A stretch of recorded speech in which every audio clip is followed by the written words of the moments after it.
تو اس کو کسی ماہر طبیات یعنی کہ جو ڈاکٹرز ہیں ان کی اسپیشلسٹ ہیں ان کی نگرانی میں ختم کرایا جائے. ہماری یہاں ریہیبلیٹیشن سینٹرز ہیں جو عام طور منشیات کے عادی لوگوں کے لیے جو ہے وہ جگہ جگہ قائم ہوتے ہیں, تو ان میں داخل کرا دیا جائے. وہ آہستہ آہستہ منشیات ختم کراتے ہیں.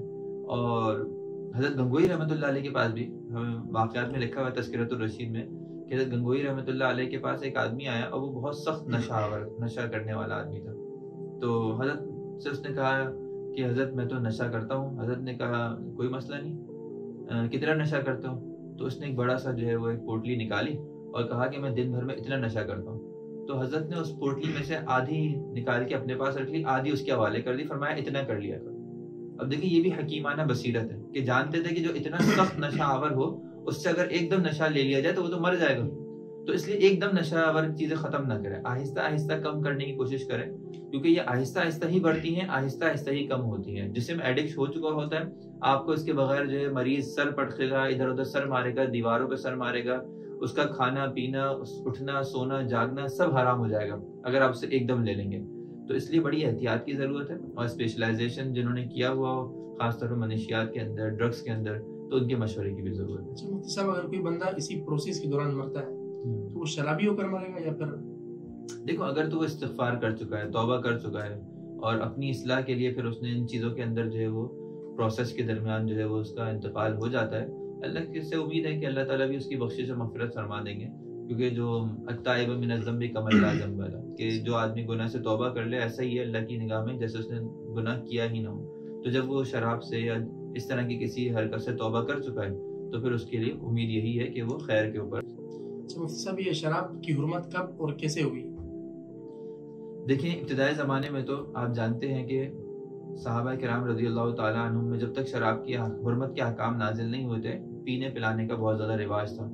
حتیٰ کہ مدینہ منورہ میں آپ صلی اللہ علیہ وسلم نے جب اس کی حرمت کا اعلان کیا تو ہر گھر سے باقاعدہ اتنی شراب انڈیلی گئی, یعنی سڑکوں میں گلیوں میں بہا دی گئی, اپنے گھروں کے باہر بہا دی گئی, کیونکہ جس کو اس حرمت کا علم ہوا, اللہ کے رسول نے اس کو حرام قرار دے دیا, تو اس کے گھر میں جتنے مٹکے تھے شرابوں کے رکھے ہوئے وہ سب کے سب اس نے گلی میں بہا دیے.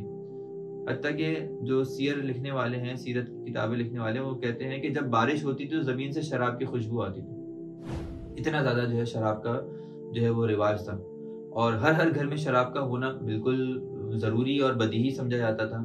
اس کے بغیر ان کی کوئی مجلس نہیں ہوتی تھی. نبی کریم صلی اللہ علیہ وسلم نے بھی اس نشے سے آہستہ آہستہ اسلام نے تدریجاً منع کیا. ابتداءً جو ہے یہ فرمایا گیا اسم قلیل و منافع للناس, اسم کبیر و منافع للناس, کہ دیکھو ہاں شراب ایسی چیز ہے اس میں کچھ فائدے ہیں کچھ نقصان ہیں, لیکن نقصان زیادہ ہیں فائدے کم ہیں.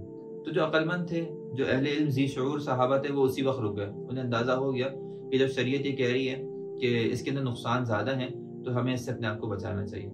پھر آپ جانتے ہیں ایک واقعہ ہوا, حضرت عبد الرحمن ابن عوف رضی اللہ تعالیٰ نے ایک موقع کے اوپر دعوت کی, اور دعوت کے اندر سب شریک تھے. کھانا پینے کے بعد جو ہے وہ شراب پی سب نے, اور اس کے اندر حضرت علی رضی اللہ تعالیٰ نے نماز پڑھائی. نماز کے اندر جو ہے وہ آیات کے اندر قل یا ایھا الکافرون پڑھی تھی, اور قل یا ایھا الکافرون میں لا اعبدو کی وجہ اعبدو پڑھ دی. تو جب نبی کریم صلی اللہ علیہ وسلم کو یہ بات پہنچی کہ اس طرح جو ہے وہ کیا گیا ہے, تو آپ صلی اللہ علیہ وسلم کو اس کی بڑی تکلیف ہوئی, اور اللہ تعالیٰ کی طرف سے یہ آیات نازل ہوئی, یا ایھا الذین آمنوا لا تقربوا الصلاۃ وانتم سکارى. گویا کہ ممانعت کر دی گئی کہ آج کے بعد سے کبھی بھی تم حالت نشہ کے اندر نماز کے قریب نہیں جا سکتے. یعنی جب تم نماز پڑھنے کے لیے جاؤ تو نشے کی حالت میں نہیں ہونا چاہیے, اور نشے کی حالت میں ہو تو نماز کے قریب نہیں جا سکتے. تو اس سے بھی بعض صحابہ کو لگا کہ واقعتاً یہ اتنی بری چیز ہے کہ ہمیں اتنی اہم عبادت سے روکنے والی چیز ہے. تو بہت سارے صحابہ نے اس وقت چھوڑ دی, اور یہاں تک کہ پھر حضرت معاذ رضی اللہ تعالیٰ عنہ کا واقعہ ہے کہ وہ آئے اللہ کے رسول کے پاس اور کہا کہ اللہ کے رسول ہمیں شراب کے بارے میں واضح احکامات دیجیے. ہم پریشان ہو گئے, کچھ لوگ پیتے ہیں کچھ نہیں پیتے, اور اس کے معاملے کے اندر جو ہے ہم بڑے اللہ تعالیٰ سے جو ہے وہ کیا کہتے ہیں واضح احکامات کے جو ہے وہ متلاشی ہیں کہ شراب کے بارے میں کوئی واضح حکم آ جائے. اگر جائز ہے تو جائز قرار دے دیا جائے, حرام ہے تو حرام قرار دے دیا جائے. یہاں تک کہ آپ صلی اللہ علیہ وسلم نے اس کے بعد جو ہے ان کو کہا کہ ٹھیک ہے, اللہ کی طرف سے جو ہے وہ دعائیں مانگتے رہے کہ اللہ اس کے بارے میں ہمیں واضح احکامات نازل فرما دے. تو اللہ تعالیٰ نے پھر یہ آیات اتاری, الخمر والمیسر والانصاب والازلام رجس من عمل الشیطان فاجتنبوہ لعلکم تفلحون. تو گویا کہ اس سے اجتناب کا حکم دے دیا گیا. جزاک اللہ مفتی صاحب. ناظرین الحمدللہ بہت ساری باتیں اور بہت سے احکامات اور شراب کے نقصانات اور مفتی صاحب کی رہنمائی اور دین اسلام کی ہدایات ہمارے سامنے آ چکی ہیں. تو اگر آپ میں سے خدا نخواستہ کوئی شخص نشے میں مبتلا ہے اور اس کی وجہ یا تو اس کا غم یا پھر اس کی خوشی ہے، تو اس کو دور کرنے کے بے شمار طریقے ہیں، دین اسلام کے اندر موجود ہیں. آپ نماز پڑھیں، آپ صدقہ ادا کریں، تو انشاءاللہ تعالیٰ آپ کا ذہن بہت بڑی مقدار میں ڈوپامائن ریلیز کرے گا، جس کی وجہ سے آپ انشاءاللہ تعالیٰ خوشیاں پائیں گے. اللہ تعالیٰ ہمیں تمام اس طرح کے نشوں سے بچنے کی اور دوسروں کو بھی بچانے کی توفیق عطا فرمائے. مع السلامہ.